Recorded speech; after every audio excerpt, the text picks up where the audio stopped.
I didn't check the pet cam because I suspected cheating.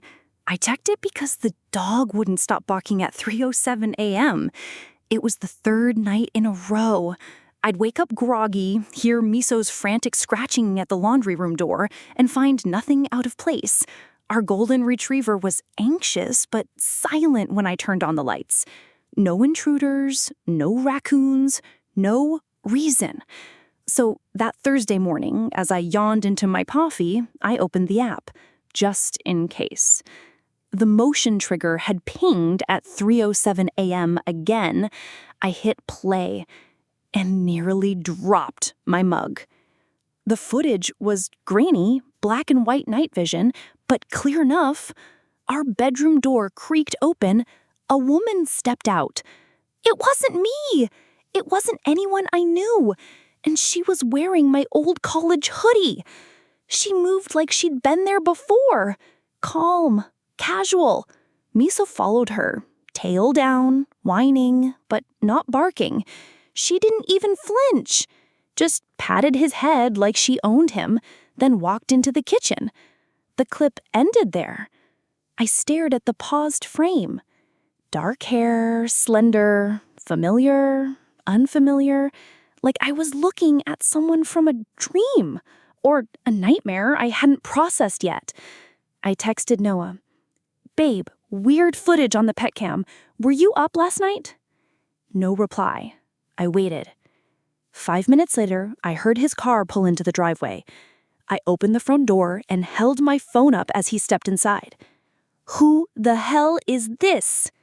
He didn't even blink. Just laughed, the way someone does when they think you're being ridiculous. Are you serious right now? It's probably a reflection or you sleepwalking. Noah, I was dead asleep. And that woman, she patted me so like she knew him. He shrugged off his jacket. You're spiraling. Want me to delete the footage so you stop freaking out? I didn't answer because I'd already downloaded it to my laptop. That evening, I couldn't focus at work. I replayed the clip at least 10 times, zoomed in, lightened it, even put it through a filter that claims to improve facial recognition in low light. It didn't help. But something else did. A memory. 2 months ago, I'd woken up from a dream where Noah was kissing someone else in the kitchen. Same hoodie, same posture, same calmness. At the time, I brushed it off. But now, the dream was real. Or it had been a warning. That night, I pretended to go to bed early, let Noah tuck me in, kiss my forehead. Then I waited. 2:59 a.m., 3:03 a.m., 3:06 a.m. I held my breath, no sound. Then soft footsteps, Miso's collar jingling, a door creaking open. I slipped from the bed and tiptoed to the hallway. I saw her in my kitchen. She was standing in the open fridge holding Noah's protein shake like it was hers. This time, I got a full view, and I almost screamed because the woman looked exactly like me. Not similar or she's your type. No, this woman had my face. And then she turned and saw me. She didn't flinch. She smiled, like we were old friends, or two versions of the same glitch seeing each other for the first time. "Who are you?" I asked, my voice sharp, low, because my whole body was suddenly ice. She tilted her head, still holding Noah's damn protein shake, and said, "I'm just here to finish what you won't." And then she vanished. No sound, no footsteps, no door. Gone like smoke. I stumbled into the kitchen, heart beating so hard I thought it might split my ribs. The fridge was still open. The shake was on the counter, unopened, condensation sliding down its side. Had I dreamt her? I backed away, checked my phone. 3:09 a.m. I opened the PetCam app. There she was, again, on the footage, turning to me.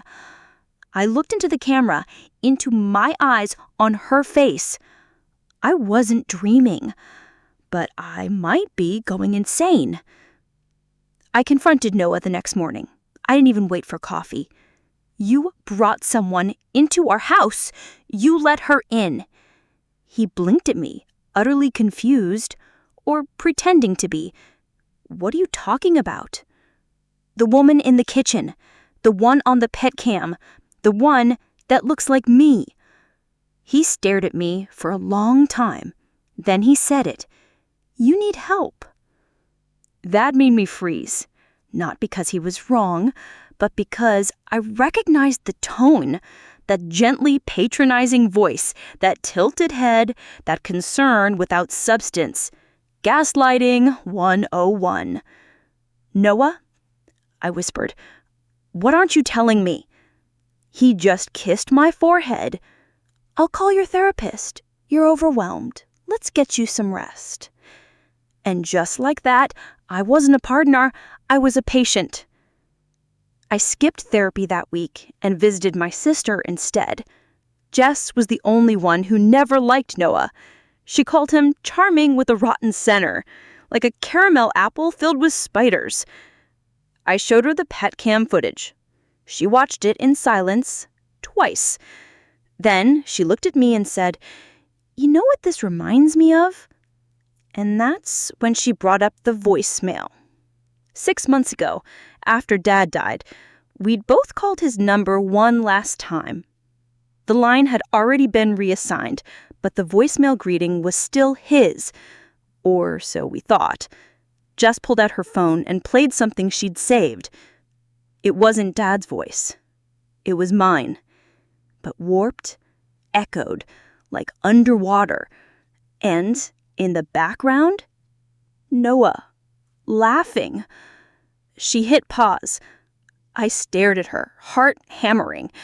She said, "I thought it was a glitch, but now I think someone or something is copying you." I didn't sleep that night. Instead, I scoured my photo folders for something, anything that felt off. I found it. A series of photos I never took, stored in a hidden album labeled drafts. Screenshots of my face mid-sleep, but not on our bed. The lighting was different, the angle, the background. I didn't recognize the room. And in the last one, just barely visible in the corner of the mirror, Noah, sleeping beside me. But the me in the mirror had different earrings. I haven't worn hoops in years. So I did what I should have done weeks ago. I set up a second camera, not in the hallway, not in the kitchen, in our bedroom, hidden, synced directly to cloud storage. That night, I pretended to sleep. The footage didn't show Noah getting up. It showed me, only I never moved. The woman in the video stood up from my side of the bed, wearing my pajamas, same messy bun. She walked into the closet and came back wearing my wedding dress, one I'd boxed years ago and stored in the attic. And in the final frame, right before the camera timed out, she leaned over sleeping Noah and kissed him on the mouth. I watched it 10 times. Each replay felt like peeling my own skin off. Her, me, bending over my husband, lips brushing his while I supposedly slept just inches away. And the worst part, he kissed back. In his sleep. Soft, instinctual, like muscle memory, like this wasn't the first time.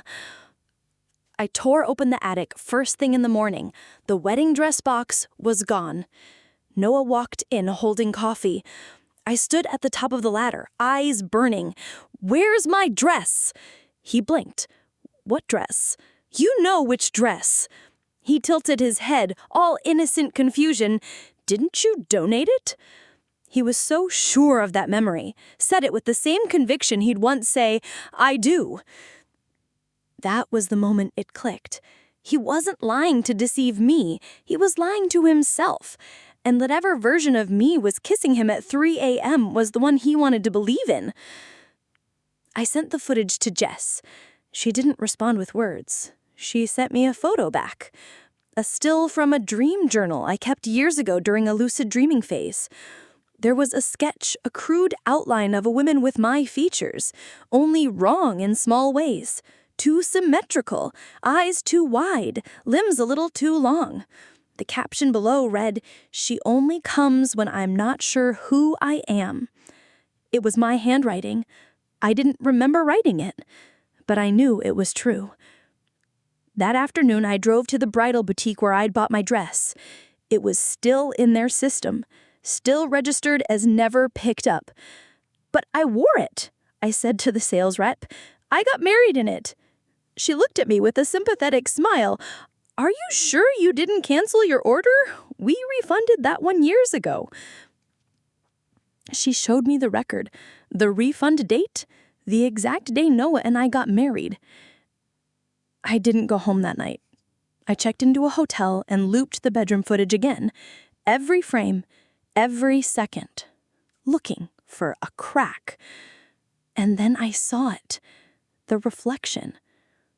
Not in the mirror, in the TV screen. The ghost me stood up from bed, turned to face the camera, but her reflection didn't. It stayed in the bed, sleeping. And it wasn't me. It was a child. Small frame, curled knees, shaggy hair, holding something shiny. A phone. I broke into our house the next morning while Noah was at work. I went straight to Max's room.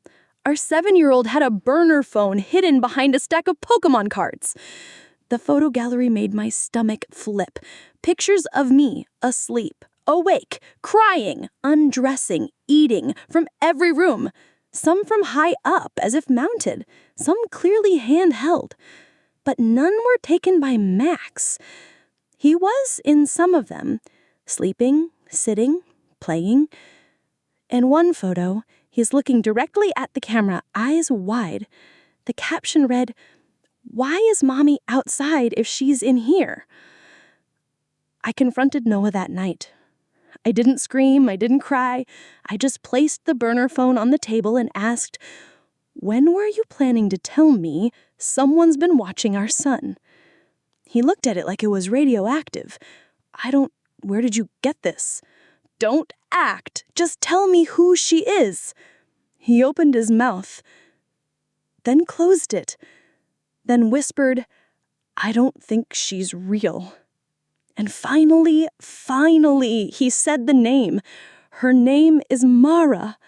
"Mara who?" He wouldn't say, so I searched it myself. There were 3 Maras in his contact list, all with no last name, all with messages deleted, all with voicemail boxes that answered in my voice. I called the first number. My own voice answered, "Hey babe, leave a message." The second number, same voice, slightly different cadence, more clipped like me when I'm annoyed. The third, my voice again, but breathier, younger. I checked the metadata of the voicemail recordings. Each one had been saved before I even met Noah. That's when I started to shake. Not because it was my voice, but because I had no memory of ever saying those words. And I sure as hell never recorded voicemails for 3 separate burner numbers. I called Jess, told her everything. She didn't gasp, didn't say, "Oh my God." She just said, "She's back, isn't she?" My stomach dropped. "What did you just say?" "Mara," she whispered. "You don't remember, but I do. From college, you used to black out for days. Then you'd come back with stories that didn't make sense. Once, you told me I'd been replaced, that my laugh wasn't right. You called me an echo." "I was drunk," she said. "No, babe," she said. "You were scared, and you kept saying one name. Mara." I dug up my old dream journal. It wasn't just sketches. It was entries. Dozens of them. And every time something bad happened in my life, a breakup, a lost job, a fight, there she was, Mara, slipping into the narrative like a shadow behind the curtain. One entry reads, Mara told him she was me. He believed her, but I woke up with bruises I don't remember earning. Another, I told her to stop kissing him. She said I was being selfish, that he loved her more because she lets him lie. That night, I turned on the pet cam again. Noah was asleep. I watched the figure rise from bed. My face, my hair, my rope. But her movements were too fluid, too deliberate. She walked into Max's room, stood over his bed, whispered something. Then she turned, looked straight into the pet cam lens, and smiled. I paused the feed, zoomed in. Her pupils were dilated, mouth too wide, cheeks tight like stretched wax. And her hand? She was holding the burner phone. Max started drawing her the next day. I didn't tell him anything, just asked what he was coloring. He said, "It's the nice mommy." I froze. "What do you mean, sweetie?" "She comes when you're tired. She tucks me in. She says you need rest, that I shouldn't wake you."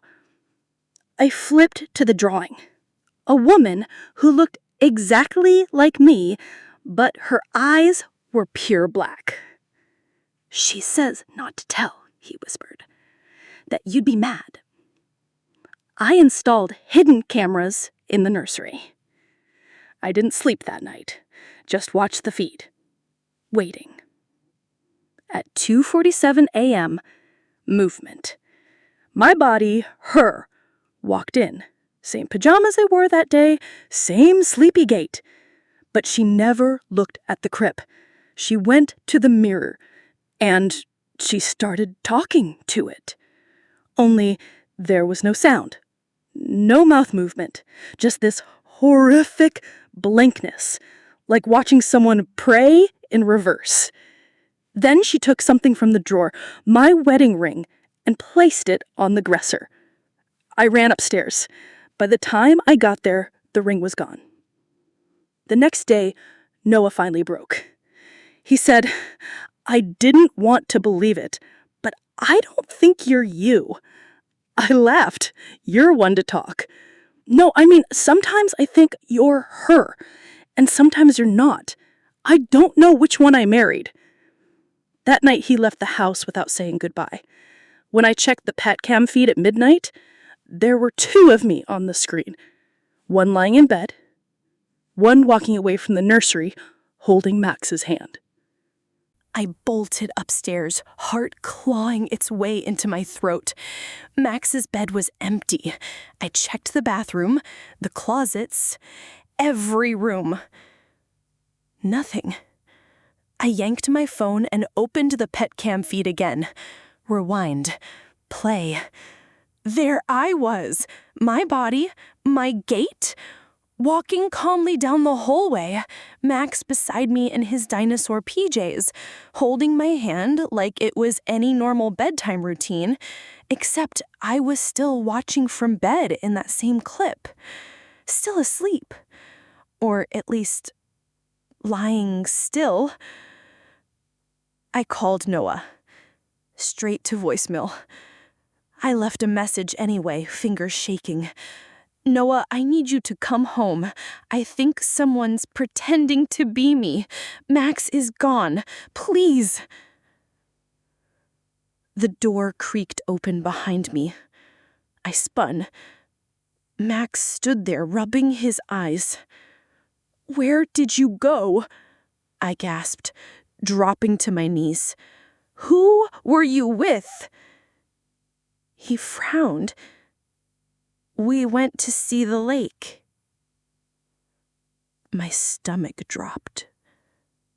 "What lake, Max?" He blinked slowly. "The one you showed me in the dream." I didn't remember dreaming about a lake. But when I flipped back through my old journals, dozens of pages in, there it was, a black and white sketch of a lake surrounded by dead trees. A line scrawled beneath it, "Where Mara buries things." I asked Max to draw what he saw. He picked up his crayons, no hesitation, as if he'd been practicing it for weeks. He drew a woman in a white dress, standing waist deep in the lake, her arms stretched out, a child floating in front of her, eyes closed. Noah came home that night. He looked different, like something inside him had cracked, and the pieces didn't fit back the same way.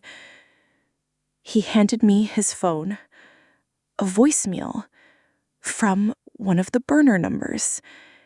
It was me, my voice, whispering, "She's not me. She's not me. She's not me. Please, please, if you get this, don't let her take the boy." Then silence. Then the sound of Max crying. We started sleeping in shifts after that. One of us always awake, one of us always watching the feed. It worked for a few days, until I woke up to Noah screaming. I ran downstairs. He was in the living room, pointing at the TV. The pet cam feed had frozen, right on a frame that made my blood run cold. Me, standing over his sleeping body, with a knife in my hand. I wanted to believe it was a glitch, a trick of the light, but Noah backed away from me like I was the monster in the footage. He said, "You have to leave. I don't care if it's you or her. I need Max out of this house." I agreed, mostly because I didn't trust myself either. We moved in with Jess. She made up the guest room for Max and me. We locked the windows, set alarms. I tried to sleep. But around 3 a.m., I heard a soft knock on the guest room door. Then Max's voice. She says she's locked out. My heart skipped. I checked the monitor. Nothing at the door. Just Max, standing there. Alone. Until the camera flickered, and for a half second, I swear to God, I saw myself standing behind him, hair wet, eyes dead, and smiling. I launched out of bed so fast I hit the nightstand. Max flinched. I grabbed him, pulled him in, slammed the door shut, and locked it with trembling fingers. "There's no one there, baby," I whispered, brushing his damp hair back. "You must have been dreaming." But Max's eyes narrowed. "No, Mommy," he said. "You were." That night, I didn't sleep. I sat on the edge of the bed, holding Max's hand and staring at the baby monitor feed, waiting for another flicker, another glitch, another her. Instead, I saw something else. At 4:12 a.m., the screen lit up with motion. The hallway. A shape. Someone walking down the corridor toward Jess's bedroom. Bare feet. long white nightgown, hair plastered down the back. I bolted. Jess was awake before I even reached her door, eyes wide, phone already in hand. She was in here. I smelled her perfume. There was no one. No signs of a break-in, just the pet cam footage again, showing me outside Jess's room at 4:12 a.m. Again and again and again. Each night the same. We called a psychic. I know how that sounds, but at this point, logic had already failed us. She didn't ask questions. She walked straight to the living room, stood under the ceiling fan, and said, "She's still inside the walls."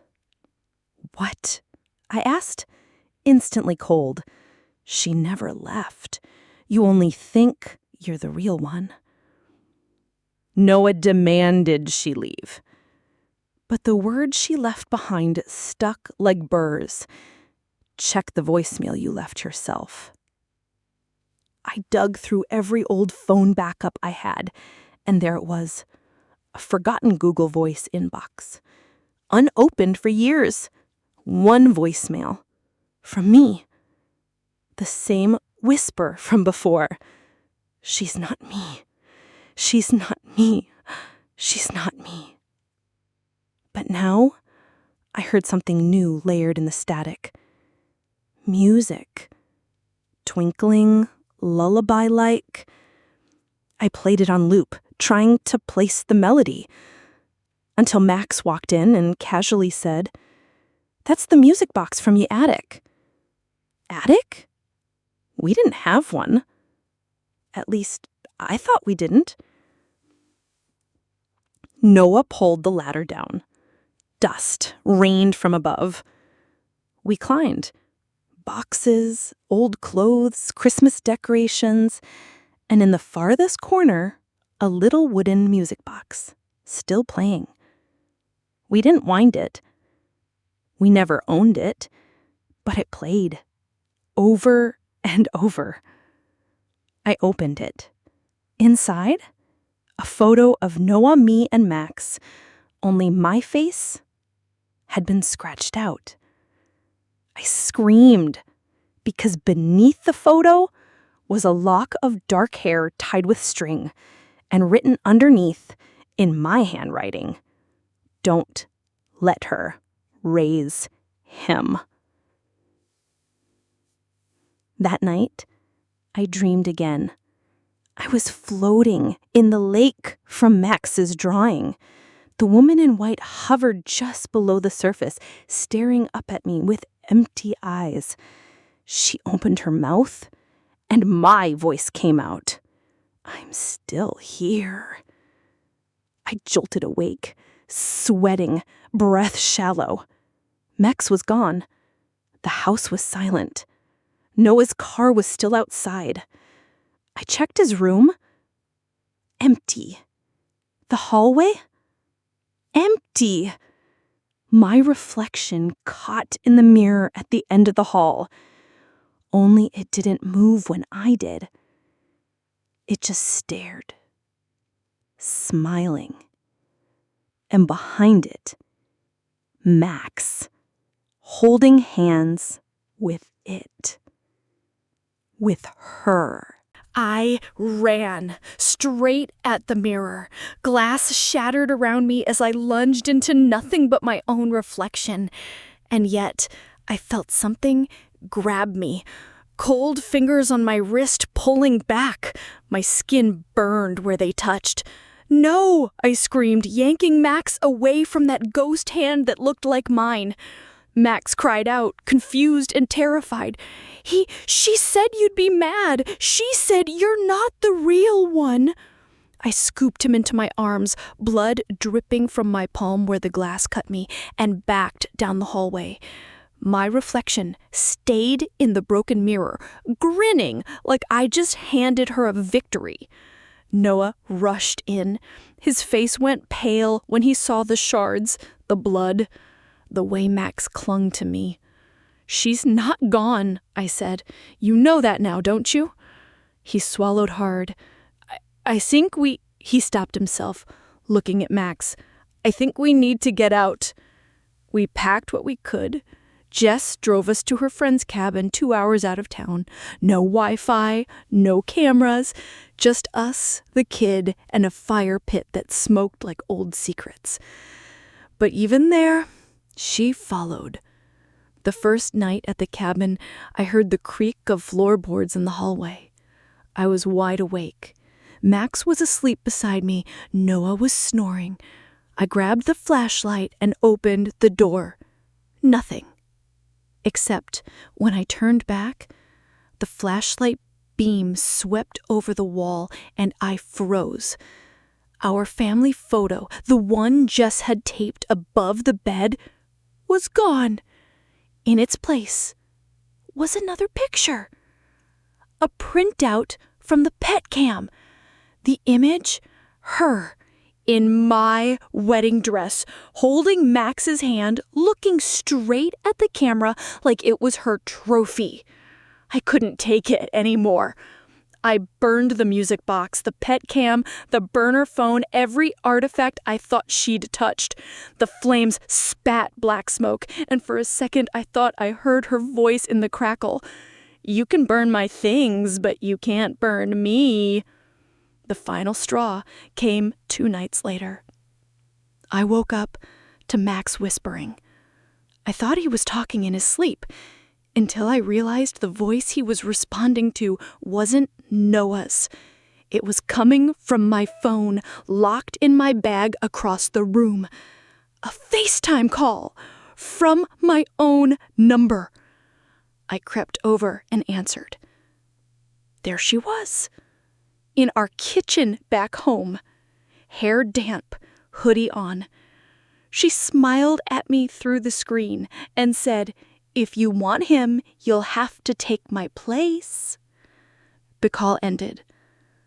I don't remember the drive home, just the ringing in my ears and Noah yelling at me to slow down. We burst through the front door. Everything looked normal. Too normal. Like a stage set waiting for the curtain to fall. Then I saw it. The wedding dress. Hanging in the hallway. Still damp. And pinned to the sleeve was a note. "Stop pretending. We both know he always loved me more." That night, I locked the doors. Every single one. And I told Noah, "If I wake up and she's here, I'll end it. I'll end her." He didn't argue. It's been 3 weeks since the last sighting. But sometimes I catch my reflection smiling when I'm not. Sometimes Max says, "You're nice today, not like the other one." And last night, I woke to find my own phone recording me, though my hands were under the blanket. The video plays on loop now, sitting in my lap as I type this. It's me, standing at the foot of my bed, whispering to myself, "She's not me, she's not me, she's not me," and smiling.